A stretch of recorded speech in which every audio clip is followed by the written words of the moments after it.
아름답고 거룩한 것으로 여호와께 예배할지어다. 온 땅이여 그 앞에서 떨지어다. 모든 나라 가운데서 이르기를 여호와께서 다스리시니 세계가 굳게 서고 흔들리지 않으리라. 그가 만민을 공평하게 심판하시리라. 하나님은 영이시니 예배하는 자가 영과 진리로 예배할지니라. 아멘.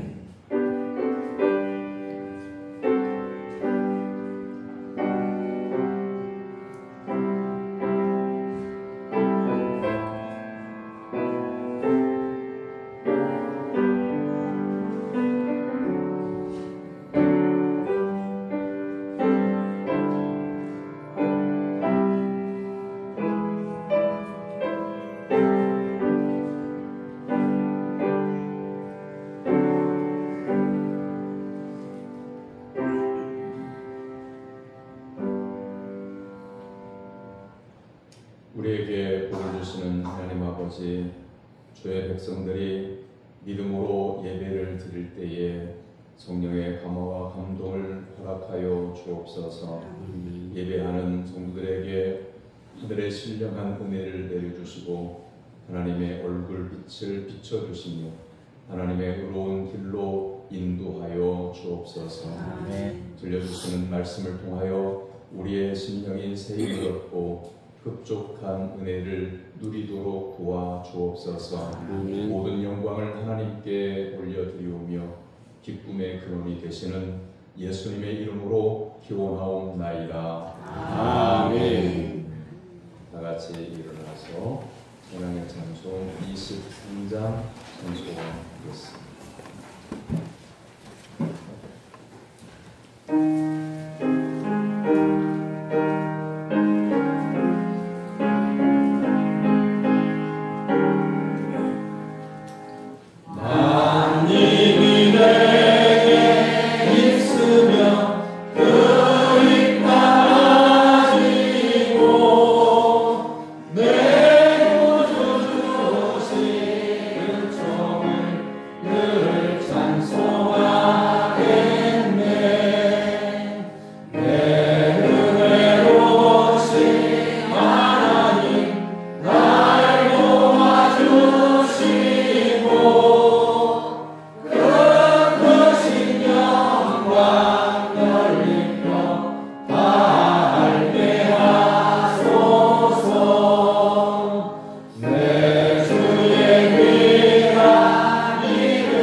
은혜로우신 하나님 아버지, 이슬로만 하나님을 사랑한다고 외쳤던 저희들의 가식적인 신앙을 용서해 주옵소서.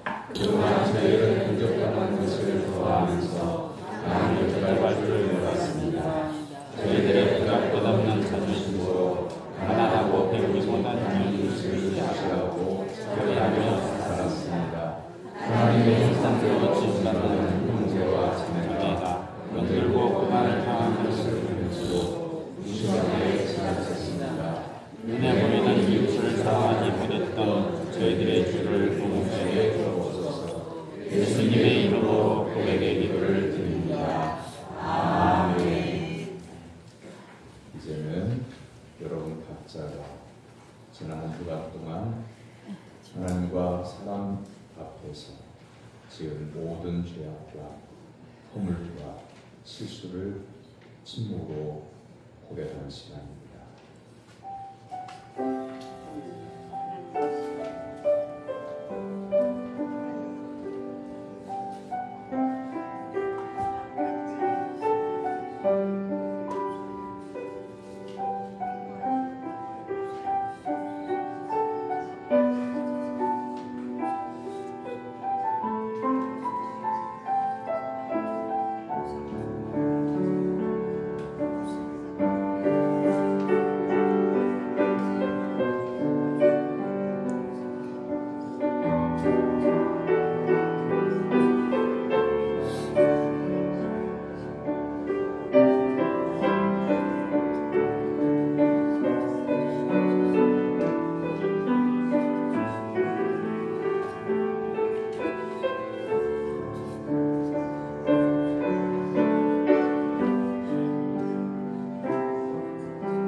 말씀으로 선언하십니다.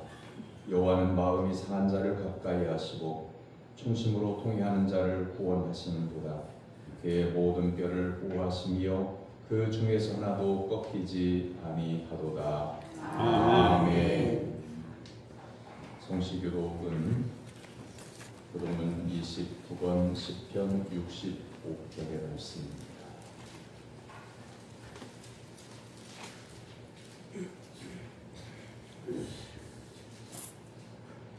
하나님이여 찬송의 시온에서 주를 기다려오며 사람이 소원을 주께 이행하리이다.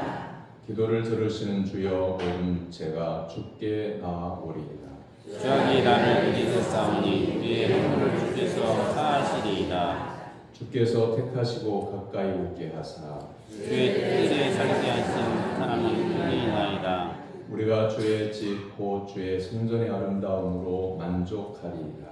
땅을 부르사 물을 떼어 심히 윤택하게 하시며 하나님의 강에 물이 가득하게 하시고 이같이 땅을 예비하신 후에 그들에게 곡식을 주시나이다.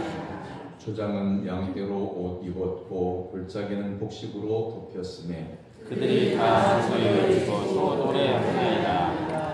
아멘. 사도신경으로 신앙을 고백합니다. 나는 전능하신 아버지 하나님 천지의 창조주를 믿습니다. 나는 그의 유일하신 아들 우리 주 예수 그리스도를 믿습니다.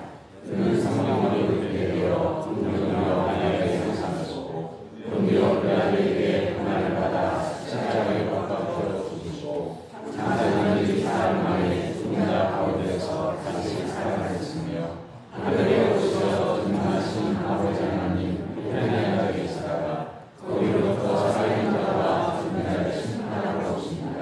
나는 성령을 믿으며 거룩한 공교회와 성도의 교제와 죄를 용서하는 것과 은혜의 과락과 영생을 믿습니다.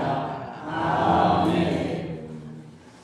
자리에 앉아서 352절 찬송한 다음에 같이 갈 때에 소리없는 감독님 기도 인도합니다.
거룩하시고 사랑과 은혜가 풍성하신 여호와 아버지 하나님 말씀에 육신대로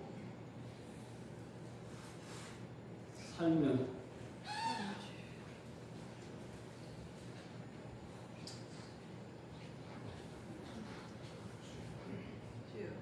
몸에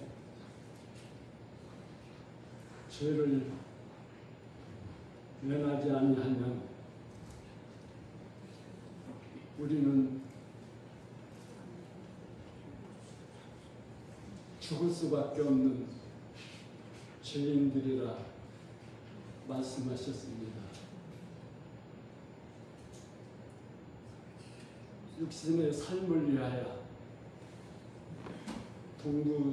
동분서주하는 우리들을 살리시기 위하여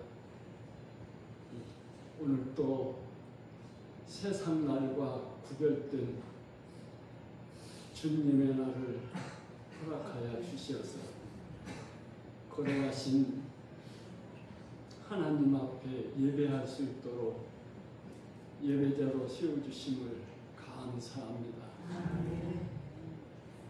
시편 말씀에는 여호와의 산에 오를 자가 누구며 그의 거룩한 곳에 쓸 자가 누구리요 말씀하셨습니다. 곧 마음이 청결하며 손이 깨끗하며 허탄한 데에 마음을 두지 아니하며 거짓 맹세하지 않는 자라 말씀하셨습니다. 우리는 이 예배를 통해서 하나님께서 오늘 주시는 말씀을 통해서 우리가 하나님의 거룩한 산에 설 수 있게 도와주시고 그의 거룩한 곳에 설 수 있는 하나님의 거룩한 백성으로 빛된 자녀로 거듭나는 역사가 이루어지게 하여 주시옵소서. 예수 그리스도 이름으로 기도하옵나이다. 아멘.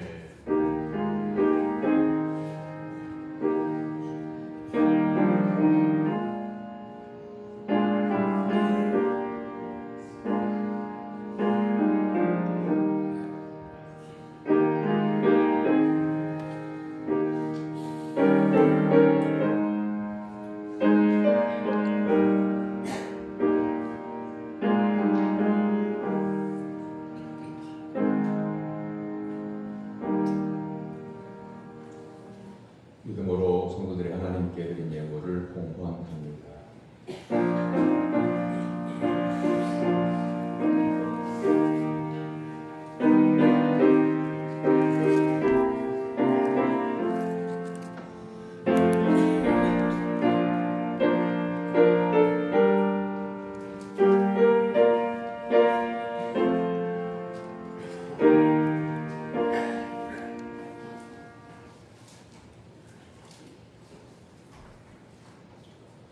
어제나 오늘이나 동일하신 하나님 아버지, 저희가 내일의 일로 염려하고 걱정할 때 내일 일은 내일 염려하고 오늘에 감사하라고 말씀하시며 하늘의 평안을 날마다 공급하여 주시니 감사를 드립니다.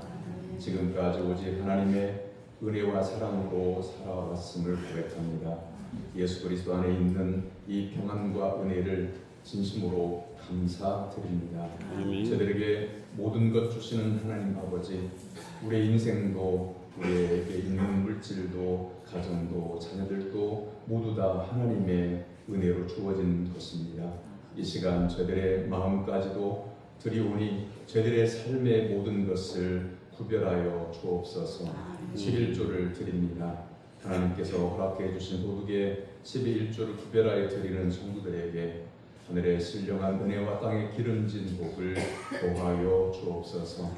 생일 감사 헌금을 드리고 범사에 감사를 드리며 여전도의 야유에 잘 다녀오게 하심을 감사하며 이 모양 저 모양으로 감사의 의무를 구별하여 드립니다. 모든 성도들의 마음 가운데에 하늘의 신령한 은혜가 차고 넘쳐나서 날마다 감사하며 살게 하옵소서. 하나님 앞에 작정한 대로 주정헌금과 선교헌금과 건축헌금과 일천번제를 구별하여 드립니다. 하나님 앞에 예배 드리러 나올 때에 믿음을 준비하고 예물을 구별하여 준비한 성도들의 그 마음속에 하늘 평강이 가득하게 하여 주옵소서. 일용할 양식을 주신 하나님께 성미를 구별하여 드립니다. 성미를 드리는 손길을 복 있게 하셔서 그 손으로 행하는 모든 일들이 형통하게 하옵소서. 복음의 은혜로 저희들을 구원하여 주신 하나님 아버지, 성도들의 가족들이 구원에 이르도록 도와주시옵소서. 병원에서 가정에서 하나님의 치료를 간구하는 성도들에게 성령의 치료하는 광선을 비춰주셔서 치유하여 주시옵소서. 예수님의 이름으로 기도하옵나이다. 아멘.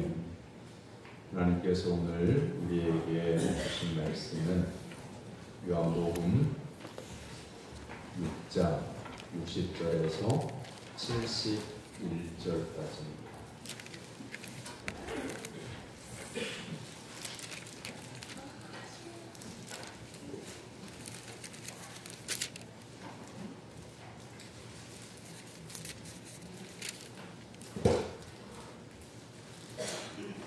요한복음 6장 60절에서 71절까지 신약성경 154쪽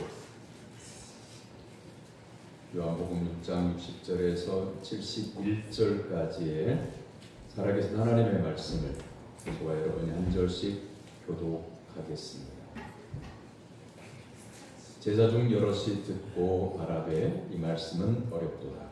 누가 들을 수 있느냐 한데 예수께서 스스로 제자들이 이 말씀에 대하여 수군거리는 줄 아시고 이르시되 이 말이 너희에게 걸림이 되느냐.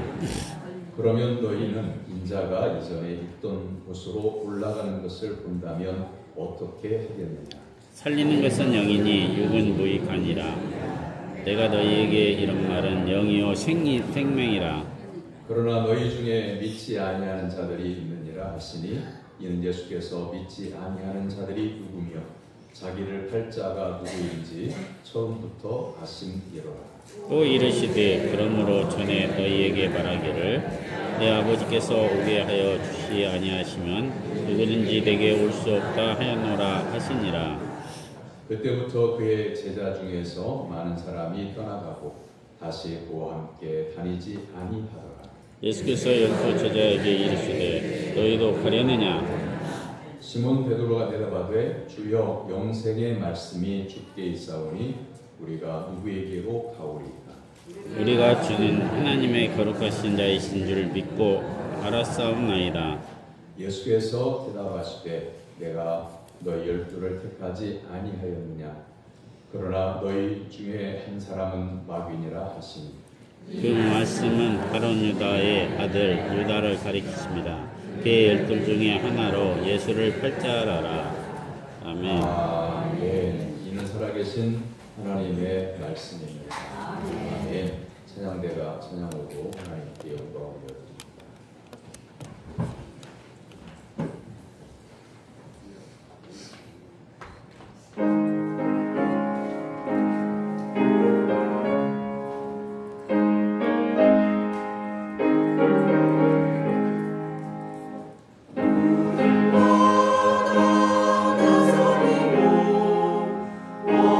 어디든지 가오리라.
시간과 정성과 믿음과 힘을 구별하고 하나님 앞에 나온 사랑하는 성도 여러분의 삶 속의 신령 가운데 하나님의 은혜와 평강과 복이 임하게 되기를 주님의 이름으로 축원합니다.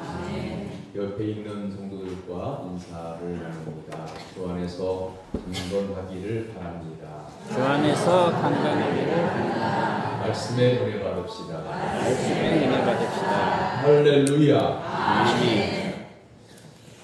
밀라노 성당에는 들어가는 문이 세 문이 있다고 해요. 한쪽 문 위에는 아름다운 장미꽃 화환이 조각되어져 있고 그 아래에 다음과 같은 말이 쓰여 있습니다. 기뻐하는 모든 것은 순간이다. 그리고 또 다른 한편의 문 위에는 십자가가 새겨져 있고 그곳에는 고통받는 모든 것은 순간이다. 이런 문장이 써 있다고 해요. 그리고 중앙 가운데 있는 문 위에는 다음과 같은 말이 새겨져 있다고 합니다. 가장 중요한 것은 영원이다. 기독교는 영원한 생명을 바라보고 예수 그리스도를 믿는 종교이죠. 그래서 예수 그리스도의 복음은 영원한 생명으로 초대하는 복된 소식입니다. 그러니까 신앙생활할 때 우리 교회를 다니는 모든 성도님들이 마음의 중심에 두어야 하는 것은 이런저런 행사에 관한 아니면 교회에서 뭔가 시설이나 이런 거에 대한 관심이 아니라 오직 예수 그리스도를 인하여 영원한 생명의 나라를 소망하는 그 믿음이 마음속에 가득 차 있어야 하는 겁니다. 오늘 본문의 말씀은 6장에 다 이어져 있는 말씀이에요. 앞에 있는 말씀과 더불어서 예수님은 누구신가 라고 하는 것을 말씀하고 있는 내용입니다. 요한복음 6장 1절에서 15절은 잘 알고 있는 대로 오병이어의 말씀이 기록되어져 있습니다. 오병이어의 이적을 체험하여 배부르게 먹었던 사람들이 예수님께서 보리떡 5개와 물고기 2마리를 가지고도 5,000명이 넘는 사람들이 배불리 먹었다라고 하는 소문을 사람들에게 내니까 더 많은 사람들이 예수님께 나와왔습니다. 이때 예수님은 그들을 향해서 내가 진실로 진실로 너에게 이르노니 너희가 나를 찾는 것은 표적을 본 까닭이 아니요 떡을 먹고 배부른 까닭이로다. 썩을 양식을 위하여 하지 말고 영생하도록 있는 양식을 위하여 하라. 이 양식은 인자가 너희에게 주리니 인자는 아버지 하나님께서 인치신 자니라. 이렇게 말씀하십니다. 예수님께서 오병이어의 이적을 보이신 것은 예수님 자체가 하늘에서 내려온 생명의 떡이다 라고 하는 것을 실물로 보여주기 위해서 떡을 나눠주신 거예요.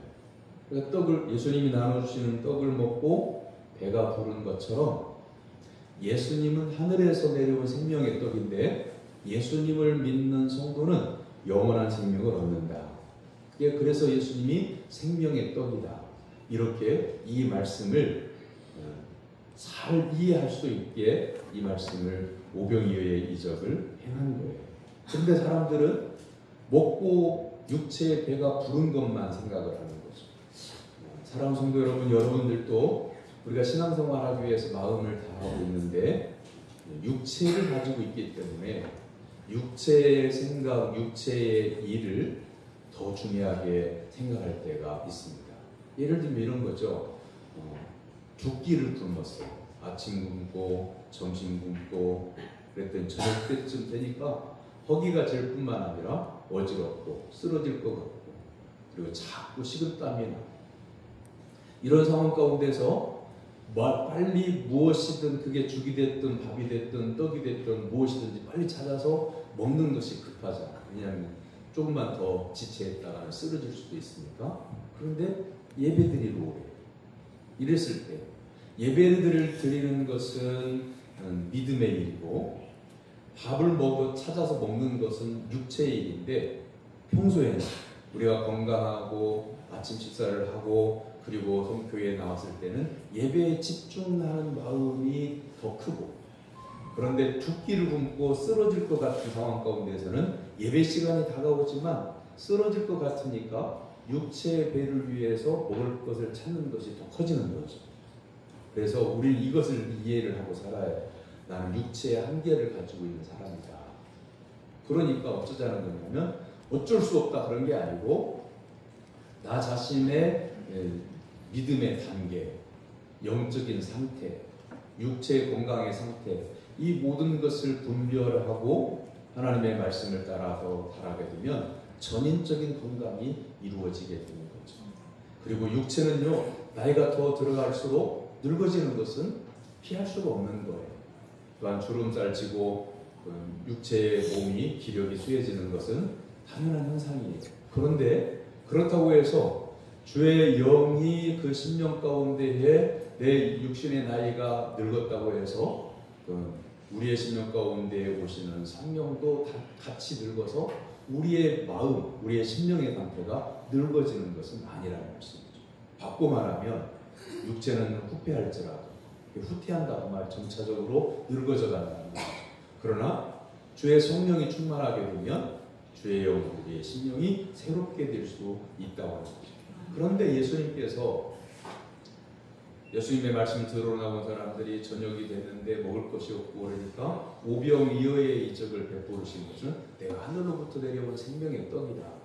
이걸 설명하시려고 주시는 한 끼 조금 걸어가서 말씀을 마치고 듣고 난 다음에 예수님의 말씀을 들으러 왔던 사람들이 걸어서 자기 집으로 가는 동안에 1시간 저녁 식사가 지체되어도 상관없어요. 그 정도는. 그잖아요. 그런데 저녁 시간이 되었을 때에 그때에 예수님께서 오병이어를 떼어서 나눠주면서 감사하시고 받아오라 이렇게 하신 것은 하늘로부터 내려온 생명의 떡이다. 나를 믿는 사람은 육체의 양식을 먹으면 몇 시간 동안 배부르지만 예수님 자신 나를 믿는 사람은 영원히 배부르다. 영원히 산다는 것을 비유적으로 말씀하신 거예요.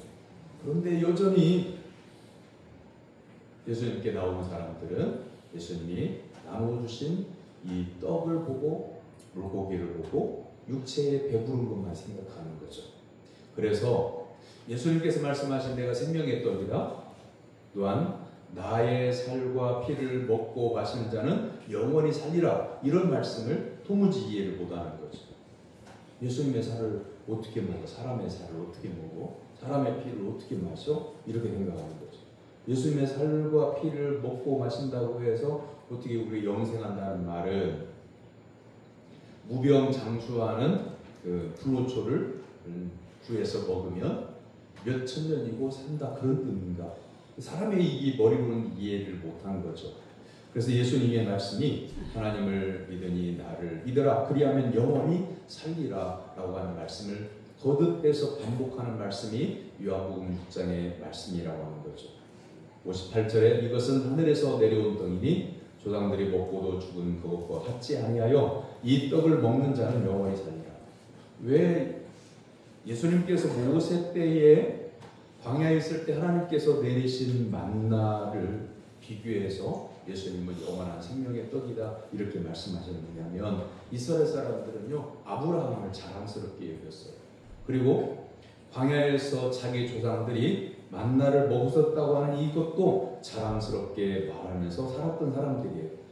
그런데 예수님께서 내가 생명의 떡이다. 과거에 먹었던 광야에서 먹었던 그 만나는 그 떡을 먹은 사람들은 죽었지만 나를 믿는 사람은 영원히 산다. 영원한 생명을 얻는다. 이것을 설명하신 이유는 이거예요.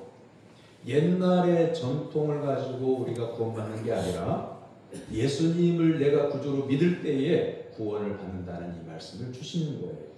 우리가 신앙생활에 관한 얘기를 할 때 종종 이런 얘기 할 수 있어요. 우리 집안은 4대 때부터 4대조부터 내려와서 4대째 신앙생활하는 기독교 집안이다. 지금 한 6대째 이어지고 7대째 이어지는 그런 집안도 있는 것 같아요. 선교 140년이니까 기독교만.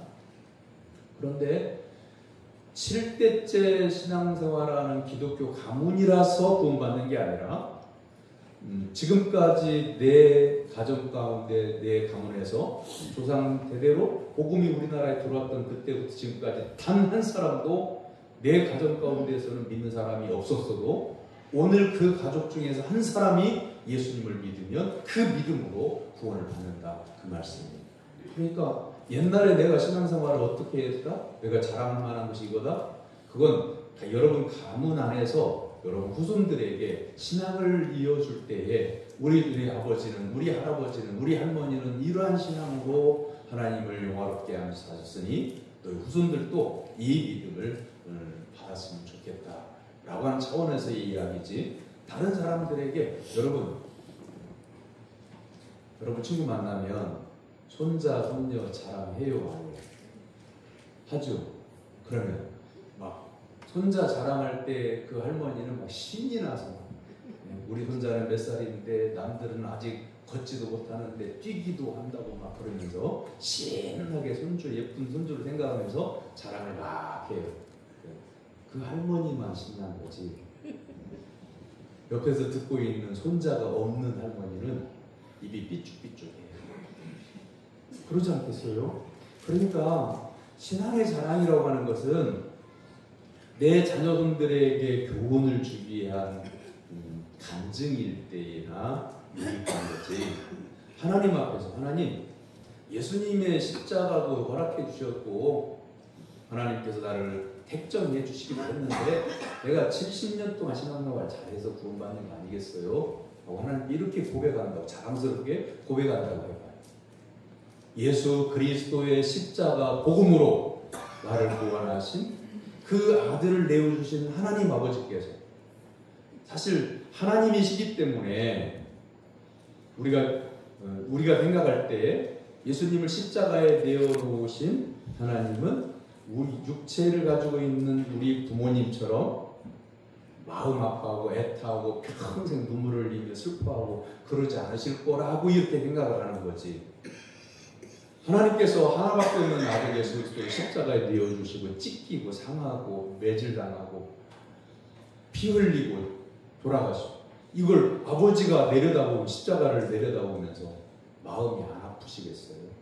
그런데 하나밖에 없는 아들을 내어주셔서 우리가 믿음이 변변치 않고 생각도 아름답지도 못하고 인생을 잘 살지도 못한 나를 구원해 주셨는데 그 성도가 신앙생활 어느 정도 하더니 이 정도면 나 신앙생활 잘하는 거잖아요?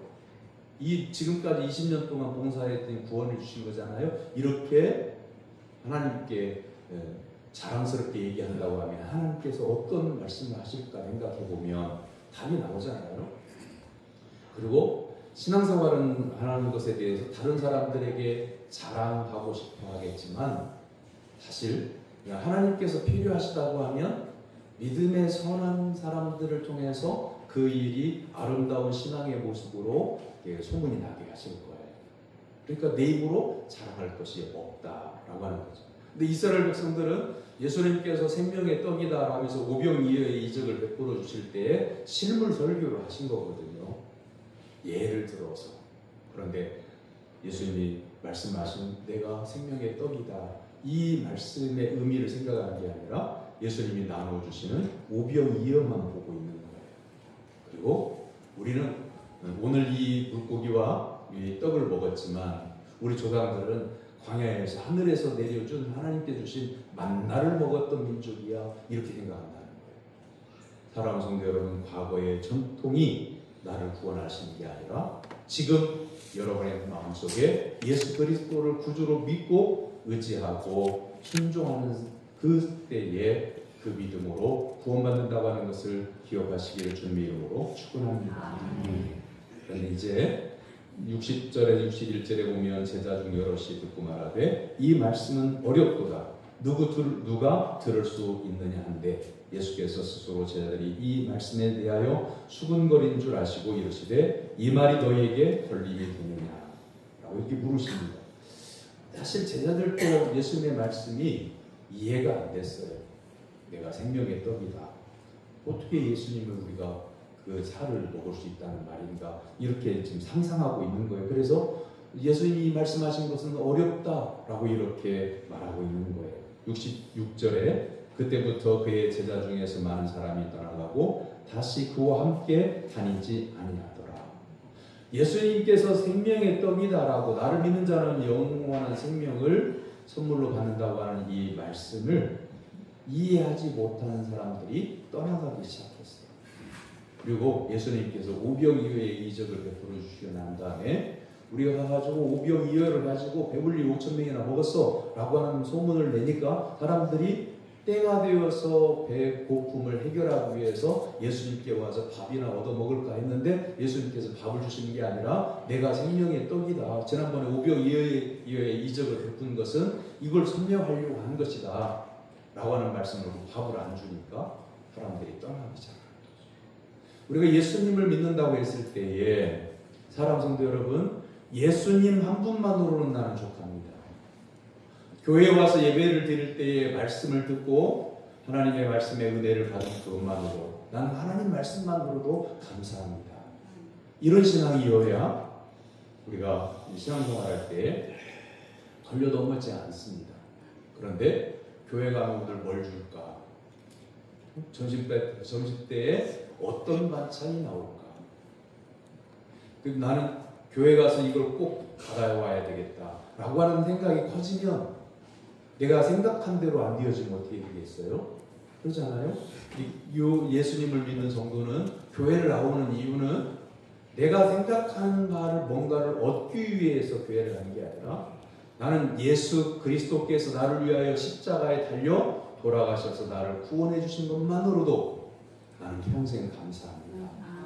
이게 전부여야 신앙생활할 때에 실족하지 않게 됩니다. 그러므로 베드로가 대답하는 말 들어보세요.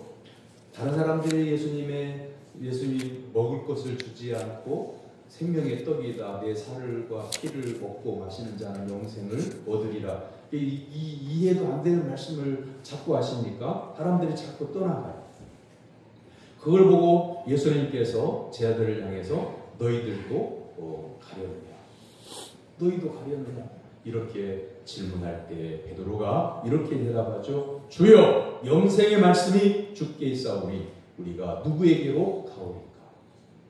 사랑하는 성도 여러분, 하나님께서 주시는 말씀을 어디에 가서 제가 들을 수 있겠습니까?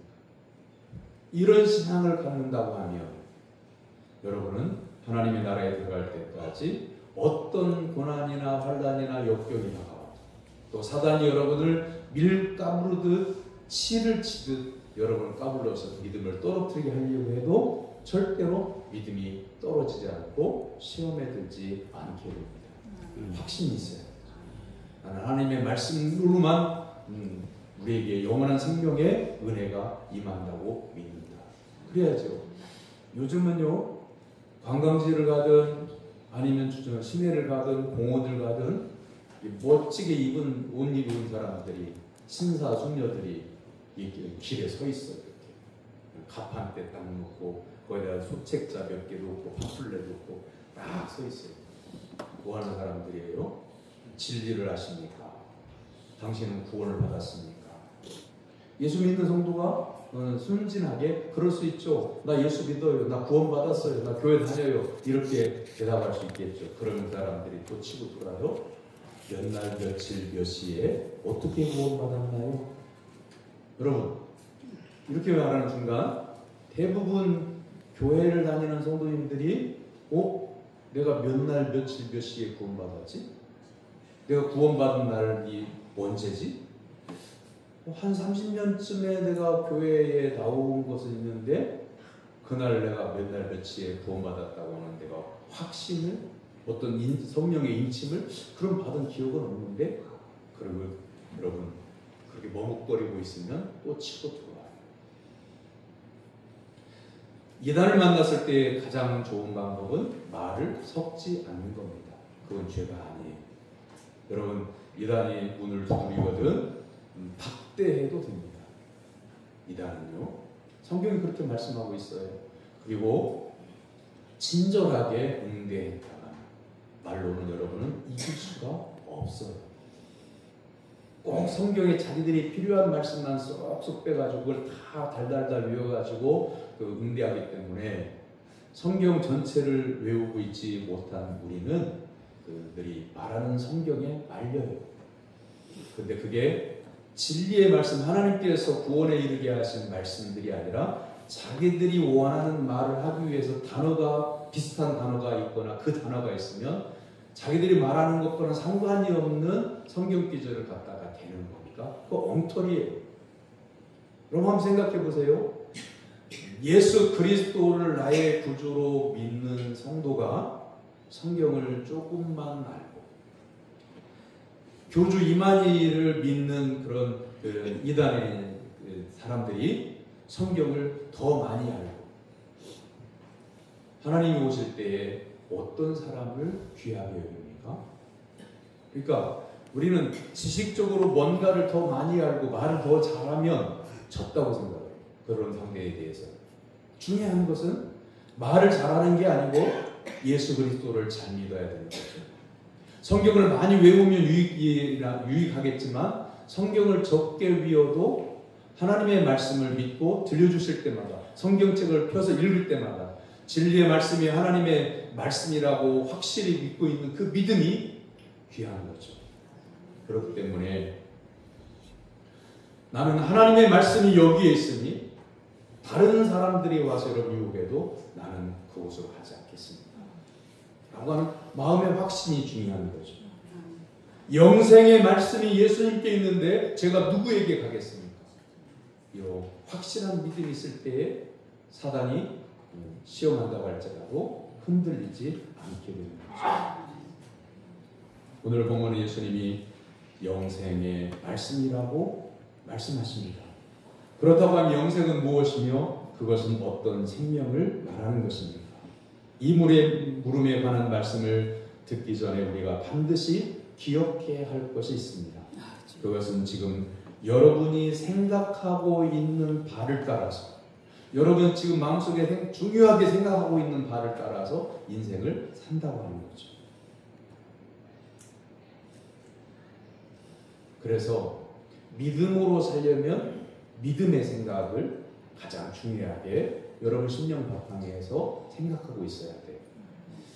우리 사람들이 그 중요한 일을 할 때마다 간다라고 하는 말을 하더라고요. 제가 그 말씀을 묵상하다 보니까 이 공통점이 있더라고요. 그래서 산모가 아이를 낳으러 병원에 간다. 학생이 학교에 간다. 대학 간다. 직장 간다. 군대 간다. 장가 간다. 시집 간다.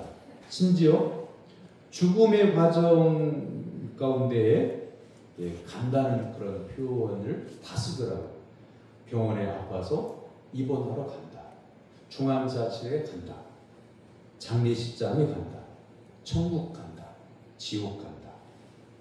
근데 중요한 사실은 어디를 가느냐는 가서 결정이 되는 게 아니라 내가 지금 어디를 가고자 하는 마음이 중요하게 내 마음의 자리를 잡으면 그곳으로 가는 거예요. 나는 이 거룩한 주일에 교회를 간다. 그게 여러분 마음속에 가장 중요하게 생각이 되어지면 교회로 와요. 교회로 와서 보니까 나 교회를 교회 올 생각이었어가 아니에요. 교회 갈 마음이 있으니까 교회로 오는 거예요. 예수님을 믿을 마음이 있으니까 예수님을 믿는 거예요. 예수님을 믿어보니까 내가 옛날에 예수님을 믿을 생각을 했었어가 아니라 예수님을 믿을 생각을 했기 때문에 예수님을 구주로 영접하는 거예요. 그래서 오늘 여러분 주일 오후 예배까지 마치고 나면 여러분 머릿속에 지금 생각하고 있는 게 있거든요. 깨를 털러 갈까?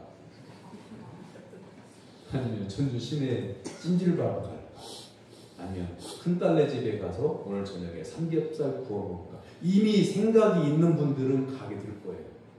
특별한 일이 생기지 않는 한. 그거예요. 내 마음속에 나는 예수님이 가장 귀한 분이야. 나는 하나님의 말씀이 가장 귀해. 나는 교회 가는 게 가장 귀해. 이런 생각을 늘 갖고 살면 그 정도는 늘 언제나 교회에 가는 걸 사모해요. 하나님의 말씀을 늘 사모하며 살아요.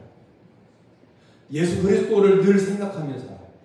그래서 성경은 예수 그리스도를 생각하라 이렇게 말씀하고 있습니다. 저는 이 말씀을 따로 떨어뜨려 볼 때에 아니 뭐 예수님을 믿는 성도가 예수님을 생각하라고 이렇게 말씀하실까?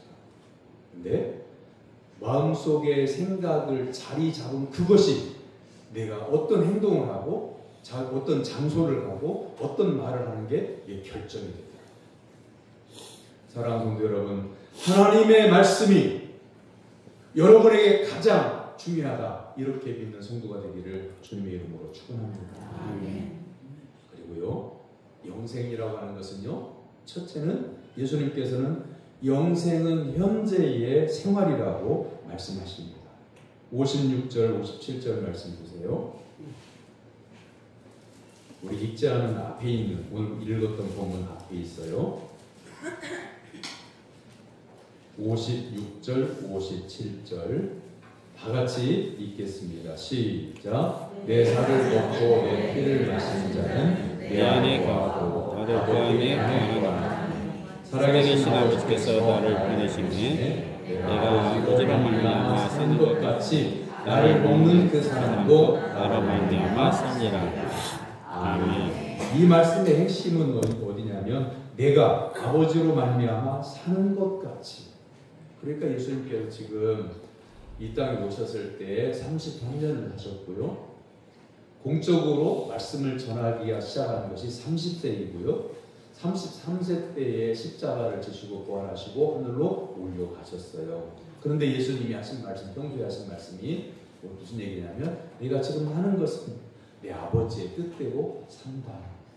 영생이라고 하는 건 뭐냐면 앞으로 내가 구원받아서 천국에 갈 것이다가 아니라 지금 예수님을 믿는 성도는 천국 생활을 하고 있는 것이라 이걸 말씀하고 있는 거예요. 이게 이해가 안 되면 예를 들어 드릴게요. 여러분 손녀가 결혼식을 했어요. 근데 손녀가 할머니 집에 와가지고 할머니 나 아이들 딸이든 아들이든 둘 낳을 거야 이렇게 말을 해요. 자 그러면 지금 그렇게 말하는 순간 딸과 아들을 낳았어요? 안 낳았어요? 안 낳았잖아요. 구원이라고 하는 건 뭐냐면 예수 그리스도를 구주로 믿는 성도가 오늘 하나님의 말씀대로 살게 되면 천국에 들어가지 않았어도 구원받은 하나님의 자녀입니다. 그걸 의미하는 거죠. 이 딸이, 손녀딸이 앞으로 아이를 낳을 것이지만 그때 가가지고 말씀 안에서 믿음 안에서 또한 사랑으로 가정동화를 하게 되면 딸은 자녀를 낳게 될 거예요. 그것처럼 우리가 천국에 들어가지 않았지만 지금 이 순간 내가 아버지로 말미암아 인생을 살아가며 구원의 확증이 되어 있는 거죠. 다음 주부터 우리는 말씀에 순종하겠다. 또는 다음 주부터 신앙생활을 본격적으로 잘 해야지 라고 이런 생각을 지금 가지면 안 되고요. 지금 오늘 이 순간 하나님의 말씀을 듣고 그 이전에 내가 신앙생활을 좀 가볍게 생각하면서 했는데 오늘 말씀을 들으니까 마음을 다해서 진심으로 해야 되겠구나 라고 하는 마음속에 그런 생각이 들어왔다고 하면 오늘부터 말씀대로 살아가는 성도가 되기를 주님의 이름으로 축원합니다. 두 번째는 예수님께서는 영생의 삶은 평안으로 충만한 삶이라고 63절에서 말씀하십니다. 63절 말씀. 살려는 것은 영이니 육은 유익하니라. 내가 너희에게 이른 말은 영이요 생명이야. 영생의 삶은 하나님의 은혜로 주어진 영원한 삶, 또한 충만한 은혜로 살아가는 것이죠. 지금 여러분은 평안하십니까? 여러 가지 일들로 마음의 어려움을 겪고 있는 성도들도 있을 것 같고요. 과거에 이미 겪었던 어려움 때문에 마음이 회복이 안 돼서 지금 힘들어하기도 하겠죠. 그런데 여러분 이거 생각하시면 쉬워요. 평안이라고 하는 것은요, 어린아이가 마당에서 놀고 있는데 옛날에 닭을 마당에서 키웠던 시절에 수탉, 장닭이 이 아이를 쪼으려고 막 달려올 때 이 아이는 어떻게 하면 되냐면 엄마나 아빠한테 엄마 하면서 아빠 하면서 그 아빠 품에 엄마 품에 싹 안기면 끝나는 거예요. 더 이상 장닭이 아버지 품에 안긴 그 딸, 엄마 품에 안긴 어린 아들을 쫓지를 못해요. 마찬가지죠. 평안이라고 하는 것은 내가 기도 생활 열심히 해야 되겠다, 말씀을 많이 외워야 되겠다, 봉사를 많이 해야 되겠다, 그럼 평안이 오겠지. 그게 아니라 나에게 영원한 생명을 주시는 예수님을 의지해야 되겠다. 예수님 안에 있을 때에 참된 평안이 임하게 된다는 것을 믿으시기를 주님의 이름으로 축원합니다. 세 번째는 예수님은 영생의 삶은 그리스도의 진리를 따르는 삶이라고 68절, 69절에서 말씀하십니다. 주여 영생의 말씀이 죽게 있사오니 우리가 누구에게로 가오리까. 이 68절의 말씀을 듣고 우리 똑같은 신앙 고백을 하며 말씀을 믿는 성도는 영원한 생명도 약속을 받았을 뿐만 아니라 진리를 따르는 삶을 살게 된다고 하는 겁니다. 오늘날 한국교회와 성도들은 바른 믿음으로 회복이 되어야 돼요. 여러분, 교회의 예산의 규모가 중요한 게 아니에요. 교회에서 얼마나 많은 행사들을 하느냐, 그래서 그 성도들이 즐거운 잔치를, 행사들이 얼마나 많으냐, 이게 중요한 게 아니에요. 교회 건물이 이 지역에서 얼마나 더 크고 다른 교회들보다 얼마나 더 성전이 아름다우냐, 이게 중요한 게 아니에요. 그 교회에는 몇 명의 성도가 모이느냐, 그래서 몇천 명이 모인다고 하면 하고 10명 남았어 그러면 사람들이 그 교회를 시시하게 돼요. 여러분, 교회는 모이는 숫자가 중요한 게 아니에요. 그건 경건의 능력이 아니에요. 예수 그리스도를 구주로 믿는 성도가 몇 사람이냐 상관없이 하나님의 말씀을 전적으로 하나님의 살아계신 말씀으로 듣고 영생을 허락해 주시는 예수 그리스도의 생명 안에서 진심으로 진리를 따라 살아가는 성도가 몇이냐, 이것이 믿음의 크기를 말하는 척도가 될 거예요. 내가 참된 성도는 내가 좋고 나쁨을 결정하지 않아요. 내가 교회를 평가하고 교회가 어떻다 이렇다 평가하는 것이 내 기준이 전 세계 교회의 표준이 아니잖아요. 그리고 내가 아는 것이 이 세상에 있는 진리의 모든 것을 다 알고 있는 게 아니잖아요. 부분적으로 알고 부분적으로 경험하고, 그렇게 말하면 또 반대로 말하면 부분적으로 모르는 게 있는 거잖아요. 모든 전 세계의 80억 명의 인구 가운데 80억 명 중에 한 사람의 모델일 뿐인 거지, 내가 80억 명의 대표자가 아니잖아요. 어떻게 인생을 평가하고 어떻게 교회를 평가하고. 예수님께 그래서 그럴까봐 마태복음 7장에서 비판하지 말라. 네가 비판하는 그 비판으로 또 비판을 받으리라. 이렇게 말씀하셨어요. 예수님의 말씀을 따르는 성도를 영원히 목마르지 않게 하신다고 하는 것은 내가 살아가는 동안에 내가 생각하는 바에 따른 욕구의 충족이 되어지 않아서 불만하고 불평하는 삶이 아니라 예수 그리스도 안에 정말 있게 되면 마음의 평안과 풍요를 누리기 때문에 하나님의 은혜 가운데 있기 때문에 항상 감사가 차고 넘쳐나요. 그래서 감사가 불평을 이기는 거예요. 할렐루야. 아멘. 그럼 여러분을 이제 다 지나가고 나는데요. 네, 주방에다가 에어컨을 큰 걸 설치를 해놓고 보니까 전에 있던 에어컨에 비해서 용량이 크니까 주방에서 이 음식을 준비하는 성도님들이 시원할 것이다. 그러면서 용량이 좀 더 큰 걸로 했거든요. 그런데 가스레인지에 불을 켜니까 이 에어컨 용량이 큰 에어컨의 시원함이 사라져요. 그래서 깨달은 게 뭐냐면 이 차가운 공기는 불을 이길 수가 없어요.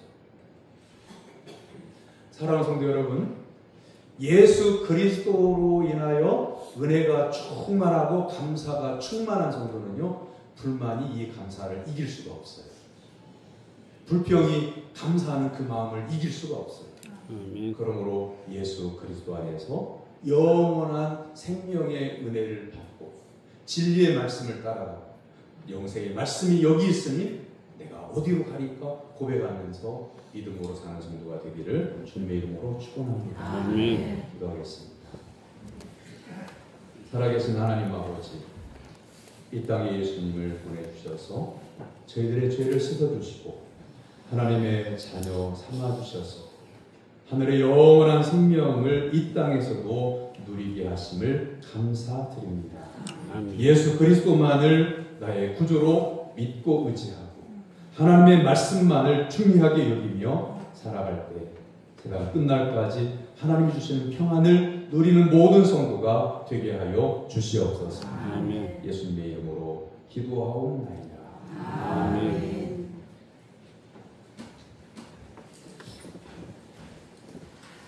오늘 오후 예배는 은퇴 안수 집사, 헌신 예배로 드립니다. 다음 주일은 은퇴 권사 주간으로 세대 통합 예배입니다. 오늘 낮예배 후에 정기단회 있습니다. 그리고 낮예배 후에 여전교회 원래일도 있습니다. 교육관과 유아실의 냉방비가 찬바람이 나오지 않습니다. 다행히도 이제 날씨가 좀 선선해지고 있는데 조금 덥더라도 이해해 주시기를 바랍니다.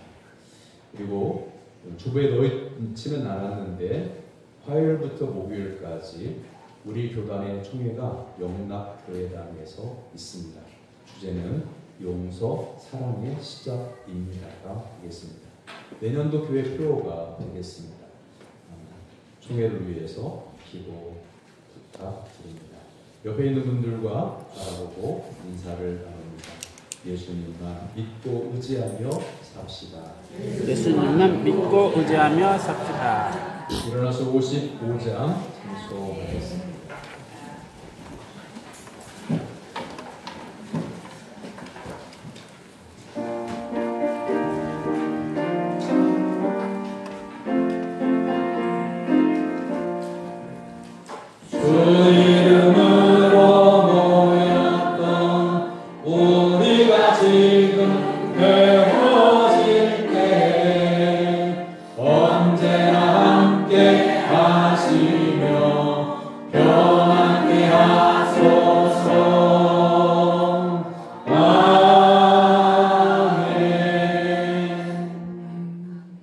하나님의 사랑과 은혜로 구원받은 사랑하는 성도 여러분, 여러분의 삶의 현장으로 나아가 복음을 전하며 살 것을 주님의 이름으로 위탁합니다. 아멘.